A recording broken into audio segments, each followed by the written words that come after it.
Hello, and welcome to another episode of Come with the Light and Reveal, where every Wednesday we talk about some of the beautiful stained glass windows and stories that we have here at NoHo First.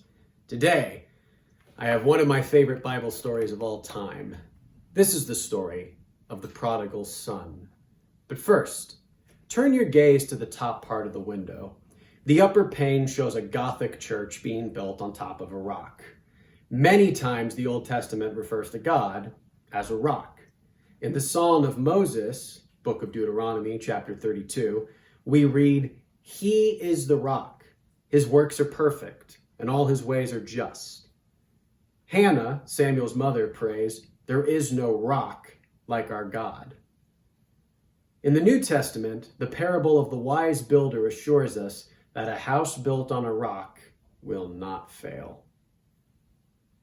Jesus actually makes a pun on the name of Peter, where in the Old Testament he says to him, "Now I say that you are Peter," which in Latin means rock, "and upon this rock I will build my church." Gothic churches, as it turns out, were the first types of churches to use stained glass windows. Why did Jesus say the story and parable of the prodigal son? Well, it's to teach about God's forgiveness. A man's younger son demanded and received his share of his father's estate early. He took his wealth, he went to a distant country, and he squandered everything he had on wild, crazy living. Broke and hungry, he took a job feeding pigs, and things got so bad that he was actually eventually jealous of the quality of the pigs' food compared to his own. Finally, he came to his senses and he resolved to go home and ask for his father's forgiveness. But when he goes home, he carefully rehearses a humble apology. He would ask only that his father hire him as a servant. But he was still some distance away from his father's house when his father catches sight of him. And his father runs out to meet him, and before the boy could even say anything of his carefully prepared speech, his father forgives him, welcomes him home, and puts his arms around him. His father had new clothes brought for him. He called for a celebration. And then that's when the father's oldest son comes back. He'd been working in the fields. He heard that his brother had come home, and he angrily refused to join the party.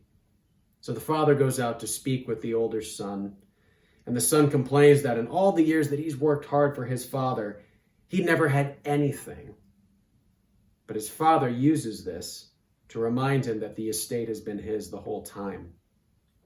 His father urges him to rejoice that his lost brother has been found and is returning home. The brother's place is secure, but this is a celebration of the reunion of the younger prodigal son.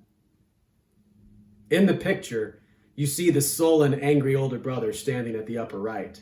And in the background on the left-hand side is an elegant Roman-style villa indicating the wealth of the household.